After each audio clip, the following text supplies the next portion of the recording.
Close up this morning inside Washington. We're back on standard time and the clock is ticking for a budget deal in Washington.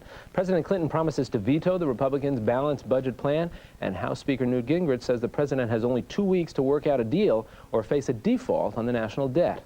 Joining us this morning for analysis on these and some other issues, NBC News Washington Bureau Chief and moderator of Meet the Press, Tim Russert. Tim, good morning. Good morning, Jack. Had a busy week down in Washington. Let's look first at the budget issues. You've got bills passed by the House and the Senate. President says he's going to veto them if what comes up on his desk mirrors them at all. You have both sides talking about drawing lines in the sand that they won't cross, and we're bumping up against some serious deadlines. So where does this all go now from here? Well, the key is, Jack, the House and Senate bills are different. So they have to go to something called a conference committee where they work out their differences and reach a compromise or a consensus and then send the bill to the president. The president's political advisors would like a chance to veto the bill. Therefore, they could show their resolve, appeal to their base liberal Democratic constituency, and send the bill back to Congress for more work. The Republicans are divided. They're thinking, well, let's negotiate now with the president before he has a chance to veto. Others are saying, no, let's make him the obstructionist and put it on his desk. The next 2 weeks are critical because the government will run out of money and the government has to borrow. And in order to borrow, they have to raise what we call the debt ceiling down here. Republicans are saying, unless the president signs our legislation, we will not raise that debt ceiling and the United States government will default. Tim, are we seeing a level of brinksmanship here that we haven't seen much in the past? That's kind. It's chicken. It's Newt Gingrich and Bob Dole versus Bill Clinton. And the irony, Jack, is while the rhetoric is very heated, the fact is both sides agree on the general outlines. They understand we have to limit the growth rate in Medicare. They both want to cut taxes. They both want to reform welfare. They both want to get to a balanced budget. It's just a matter of time and nuance. The president and Newt Gingrich have a political interest in making their differences great because they play to their own constituencies. But the fact is the outlines of a bipartisan consensus are there, and I think they will arrive at one within the next few weeks. Tim, you know, we've seen that politics has often been described as the art of compromise. You've been an observer of the political process for a lot of years here.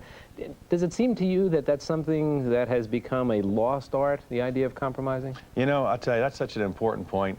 When I first came to Washington, I used to watch Barry Goldwater and Hubert Humphrey on the floor of the Senate arguing, debating, and then retreat to the cloakroom and work out their differences, both understanding their own political needs, but also understanding something called the common good. My concern right now is that President Clinton and Speaker Gingrich are going to up the rhetoric so much that in the end, although they'll want to arrive at a consensus, they'll have whipped their troops up to such a frenzy, they won't be able to bring them along. And we may have a more protracted gridlock than we had hoped for. You know, there's been a lot going on this week down in Washington. Most of it has been overshadowed by the budget debate here. We've seen a new round of subpoenas being issued coming out of the Senate investigation into Whitewater. Does that signal a new direction of the investigation? Well, I think two things, Jack. One is the Senate, both Democrats and Republicans, were very upset that the administration was not more forthcoming with their records and their data. But secondly, in the midst of this budget battle, why not hurt the president politically on something called Whitewater? It weakens him in the public mind, and the Republicans would like to do just that.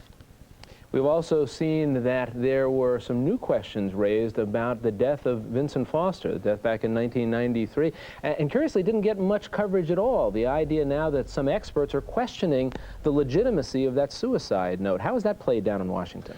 Well, it continues to be a cloud. It continues to haunt the administration, largely because of the way the original death was treated and some of the secrecy involved and the time frames and the phone calls made between Hillary Clinton and then White House counsel Bernie Nussbaum. But I think most people are determined to wait for the report of the special counsel. And if this special counsel agrees with the first special counsel that, in fact, Vincent Foster's death was a suicide, it should put it to rest for most of official Washington.